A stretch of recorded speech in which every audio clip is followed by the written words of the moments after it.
সমগ্ৰ ৰাজ্যজুৰি ব্যাহত হৈ পৰিল স্বাস্থ্য ও কাৰিকৰী কল্যাণ সন্থা আৰু NHMৰ কৰ্মচাৰীসকলৰ কাম-কাজ। সমান্তৰালভাৱে গোলকগঞ্জতো সদৌ অসম স্বাস্থ্য ও কাৰিকৰী কল্যাণ সন্থা NHM অসমৰ কৰ্মচাৰী কৰ্মবিৰতি কাৰ্যসূচী ৰূপায়ণ। আজিৰ পৰা 6 তাৰিখলৈকে তিনিদিনীয়া কৰ্মবিৰতি কাৰ্যসূচীৰে NHM কৰ্মচাৰীৰ বিক্ষোভ প্ৰদৰ্শন। গোলকগঞ্জ খণ্ড প্ৰাথমিক স্বাস্থ্য কেন্দ্ৰ চৌহদত সাব্যস্ত কৰে এই বিক্ষোভ কাৰ্যসূচী।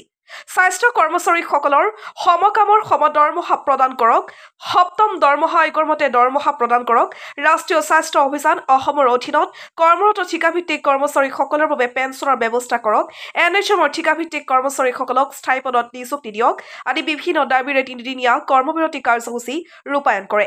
গোলকগঞ্জৰ পৰা তপনৰ ৰিপৰ্ট, নৰ্থ ইষ্ট ফ্ৰণ্টিয়াৰ নিউজ। মই আজি 2007 চনৰ পৰাই NHMত কৰ্মৰত হৈ আছো, কিন্তু এতিয়ালৈকে মানে খুব নিম্নতম দৰমহাত মানে কি কৰি আছো, যিখিনি দি মানে চলিব নোৱাৰা হৈছে মানে এনেকা। আজি মোৰ বয়সো পাৰ হৈ গৈছে, এতিয়ালৈকে না মই ৰেগুলাৰত এপ্লাই কৰিব পাৰোঁ, না মই নিয়মীয়াকৰণ কৰিছে চৰকাৰে। গতিকে মই মানে ভাবিছোঁ যে চৰকাৰে আমাক যদি ইকুৱেল মানে কি কয় এইটো সমকামৰ সম দৰমহা দিলে আমাৰ ভাল আছিল মানে।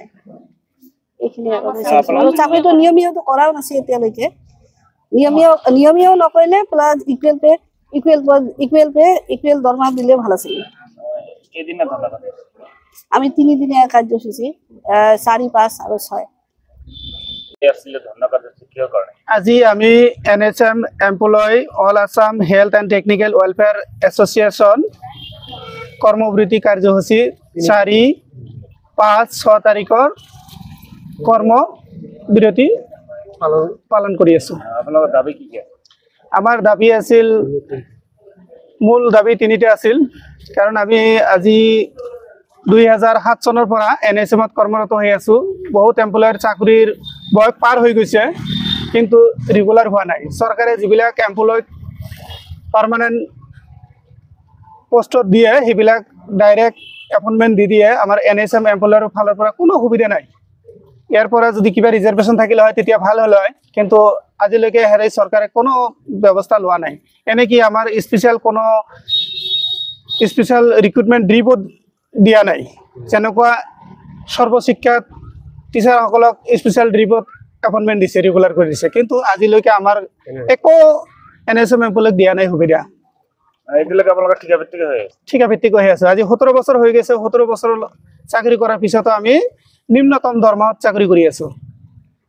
আজি লাষ্ট টাইমত আমাৰ বৰ্তমানৰ CM ছাৰ, আগৰ হেল্থ মিনিষ্টাৰ আছিল, তেখেতে আমাক কৰিছিল যে আশ্বাস দিছিলে সেইখিনি সময়ত যে আমি কাম কৰি থাকিব লাগে। ক'ভিডৰ সময়ত আমি ইমান ধুনীয়াকৈ কাম কৰিলোঁ, আমাক ৰেগুলাৰ কৰিব বুলি আশ্বাস দিছিলে, কিন্তু দেখা গ'ল অতি পৰিতাপৰ বিষয়, আমাৰ চাকৰিটো নিয়মে নকৰিলে। এনেকৈ আমাৰ সপ্তম দৰমহা আয়োগৰ দৰমহাও নিদিলে আজিলৈকে। আজি সেইকাৰণে আমি অতি পৰিতাপৰ বিষয় হৈ গৈছে যে আমি বাধ্য হৈ ধৰ্ণাত বহিব লগা হৈছে, যিটো আমি বিচৰা নাছিলোঁ। সেইটো আজি আমি বাধ্য হৈ